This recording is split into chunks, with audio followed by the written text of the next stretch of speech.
Hi, this is Tita Cher, and welcome to my YouTube channel. Para po sa hindi pa nagsasubscribe sa aking channel, try to subscribe now and hit the notification bell so that you will be notified by my videos. Sa mga pagkakataong to ay isa na naman pong food for the soul ang inyong maririnig. At ito po isisimula natin sa Aklat ng Awit, Kabanata 73, Psalm chapter 73. God is truly good to Israel. He is good to those who have pure hearts. But my feet had my almost slip. I had almost tripped and fallen. I saw that the proud and sinful people were doing well, and I began to long for what they had. They don't have any troubles. Their bodies are healthy and strong. They don't have the problem others have. They don't have suffer or they don't suffer as other people do. Their pride is like a necklace. They put on meanness as if it were their clothes. Many sins come out of the hard and stubborn hearts. There is no limit to their proud and evil thoughts. They laugh at others and speak words of hatred. They are proud. They warn others about the harm they can do to them.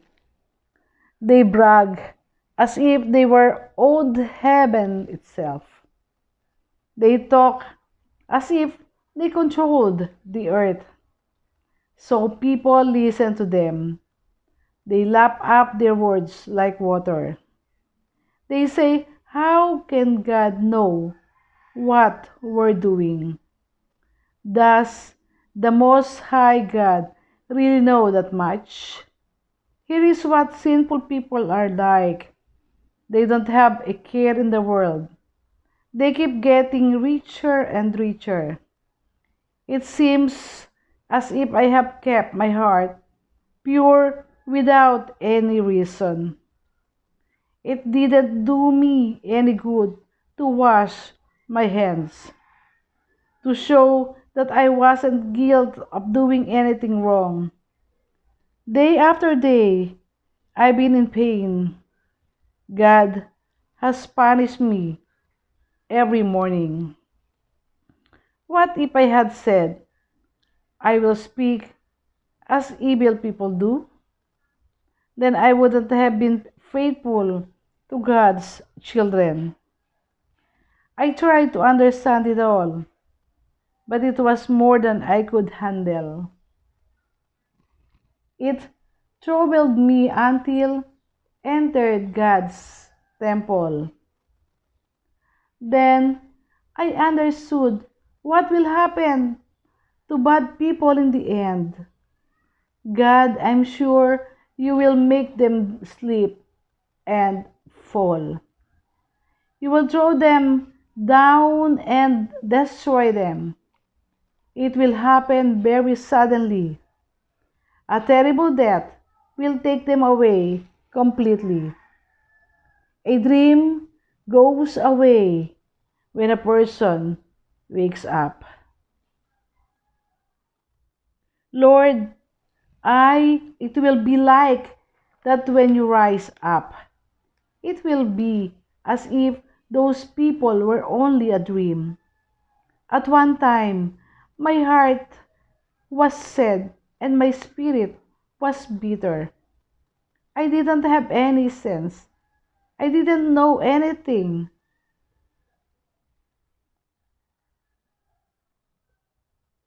I acted like a wild animal toward you, but I am always with you. You hold me by my right hand. You give me wise advice to guide me.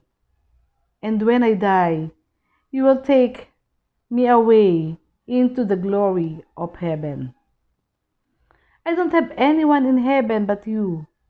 I don't want anything on earth besides you. My body and my heart may grow weak. God, you give strength to my heart. You are everything I will ever need. Those who don't want anything to do with you will die. You destroy all those who are not faithful to you. But I am close to you, and that's good. Lord and King, I have made you my place of safety. I will talk about everything you have done. God, why have you turned your back on us for so long? Why does your anger burn against us? We are your very own sheep. Remember that you chose us to be your own people a long time ago. Remember that you set us free, slavery to be your very own tribe. Remember Mount Zion when you leave. Walk through this place that has been torn down beyond repair. See how completely your enemies have destroyed the temple. In the place where you used to moss with us, your enemies have shouted, "We've won the battle." They have set up their flags to show they have beaten us. They acted like people cutting down a forest with axes. They smashed all of the beautiful wooden walls with their axes and hatchets. They burned your temple to the ground. They polluted the place where your name is. They had said in their hearts, "We will crush them completely." They burned every place where you were worshipped in the land. You don't give us miraculous signs anymore. There aren't I or any prophets left. None of us knows how long that will last. God, how long will your enemies make fun of you? Will they attack you with their words forever? Why don't you help us? Why do you hold back your powerful right hand? Use your strong arms to destroy your enemies. God, you have been my king for a long time. The whole earth has seen you save us over and over again. You parted the Red Sea by your power. You broke the heads of that sea monster in Egypt. You crushed the heads of the sea monster Leviathan. You fed it to the creatures of the desert. You opened up streams and springs. You dried up rivers that flow all year long. You rule over the day and the night. You created the sun and the moon. You decided where the borders of the earth would be. You make your both summer and winter. Lord, remember how your enemies have made fun of you. Remember how foolish people have attacked you with their words. Don't hand Israel, your dove, over to those wild animals. Don't forget your suffering, people deliverer or the people forever. Honor the covenant you made it us. Horrible things are happening in every dark corner of the land. Don't let your suffering people be put to shame. May those who are poor and needy praise you. God, rise up, stand up for your cause. Remember how foolish people make fun of you all day long. Pay close attention to the shout of your enemies. The terrible or the trouble they cause never stops. God, we give thanks to you. We give thanks because your name is near. People talk about the wonderful thing you have done. You say, I choose the appointed time to judge people and judge them fairly. When the earth and all of its people tremble, I keep everything from falling to pieces. To the ground I say, don't brag anymore. To sinners I say, don't show off your power. Don't show it off against me. Don't speak with your noise in the air. No one from cast or west or north or south can act as judge. God is the one who judges. He says to one person, you are guilty. To another, he says, you are not guilty. In the hand of the Lord is a cup. It is full of wine, mixed with spices. It is the wine of his anger. He pours it out all of the evil people on earth. Drink it down to the very last drop. I will speak about this forever. I will sing praise to the God of Jacob. God will destroy the power of all sinful people, but he will make godly people more powerful. In the land of Judah, God is known. His name is great in Israel. His tent is in Jerusalem. The place where he lives is on Mount Zion. There he broke the deadly arrows of his enemies. He broke their shields and swords. He broke their weapons of war, Selah. God, you shine like a very bright light.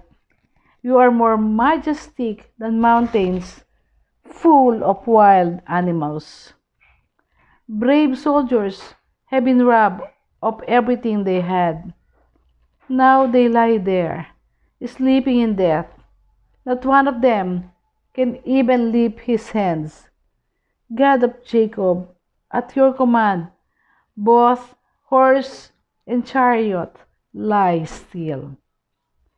People should have respect for you alone, who can stand in front of you when you are angry. From heaven to you handed down your sentence. The land was afraid and became quiet. God, that happened when you rose up to judge. It happened when you came to save all of your suffering people in the land, Zela. Your anger against sinners brings you praise. Those who live through your anger gather to worship you.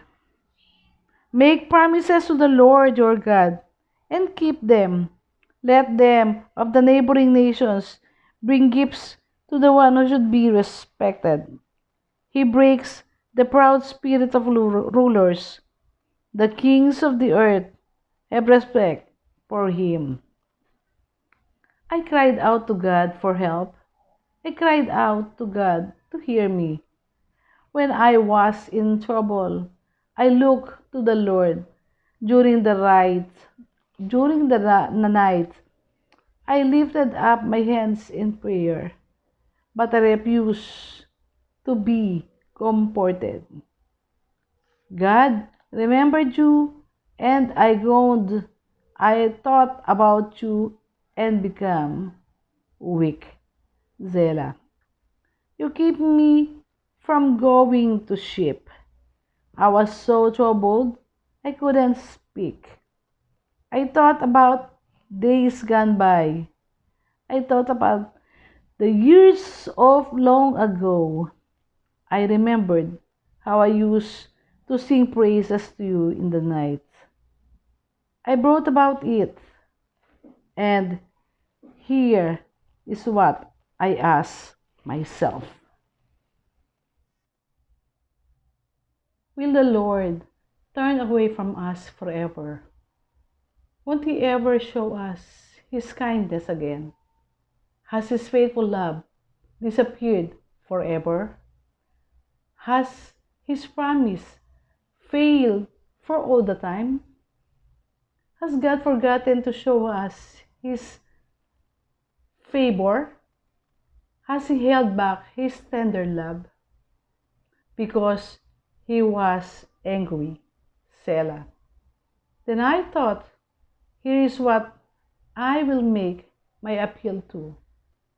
For many years, the Most High God showed how powerful His right hand. Lord, I will remember what you did.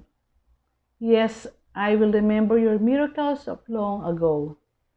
I will spend time thinking about everything you have done. I will consider all of your mighty acts. God, everything you do is holy. What God is so great as our God? You are the God who does miracles. You show your power among the nations. With your mighty arm, you set your people free. You set the children of Jacob and Jacob free. Selah. God, the way there, the water, the Red Sea, saw you. It saw you and boiled up. The deepest waters were stirred up. The clouds poured down rain. The skies rumbled with thunders. Lightning flashed back and forth like arrows. Your thunder was heard in the windstorm. Your lightning lit up the world. The earth trembled and shook. Your path led through the Red Sea. You walked through the mighty waters, but your poor footprints were not seen. You led your people like a flock. You led them by the hands of Moses and Aaron. Our food for the soul this day is from the book of Psalm chapter 73 up to Psalm chapter 78. Friends, I would like to say God is still in control. God bless everyone.